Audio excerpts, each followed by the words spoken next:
با تشکر از ما برای بودن در اینجا و ادای احترام به عزیزان از دست رفته.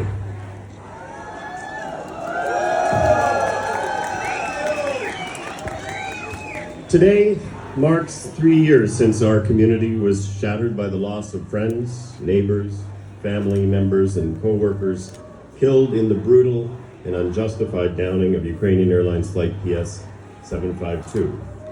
Among the 55 Canadian citizens and 30 permanent residents lost that day, 7 called the North Shore home. Canada lost many gifted, bright, hardworking, deeply committed people that day. The academic and local business communities have particularly felt this loss. All of us were and are greatly saddened, and many lives were deeply affected. The path to justice for the victims of Ps752 and their families has been a challenging one. Canada has worked to try to support them in many ways and has, alongside our international partners, sought transparency and justice from the government of Iran. We remain committed to holding Iran accountable and obtaining justice.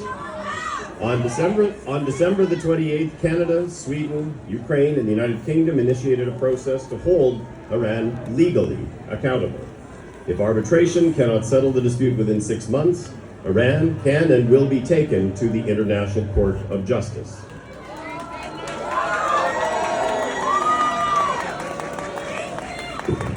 My parliamentary colleagues of all political parties and I are deeply committed to the pursuit of justice for the victims of Ps752. Their loss and the Iranian government's lack of accountability are part of a recurring disregard for human rights on the part of the Iranian regime. And this pattern, as you know very well, continues to this day.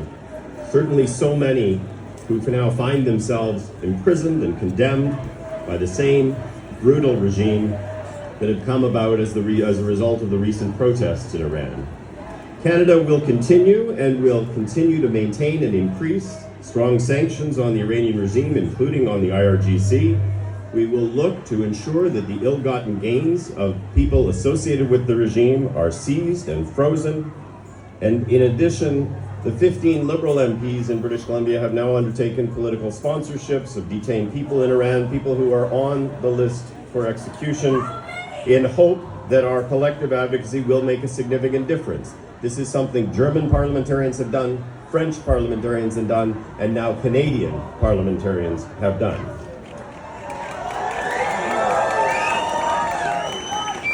I also just want to express my shock and express my condolences about the executions that took place yesterday of Mohammad Hosseini and Mohammad Karami.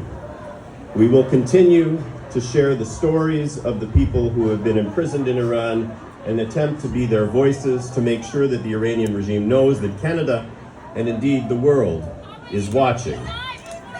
Canada is steadfastly committed to working towards justice for the victims and the families of Flight Ps752 and for those who are now fighting in Iran for their rights and for their freedoms. And yes, we need continued action.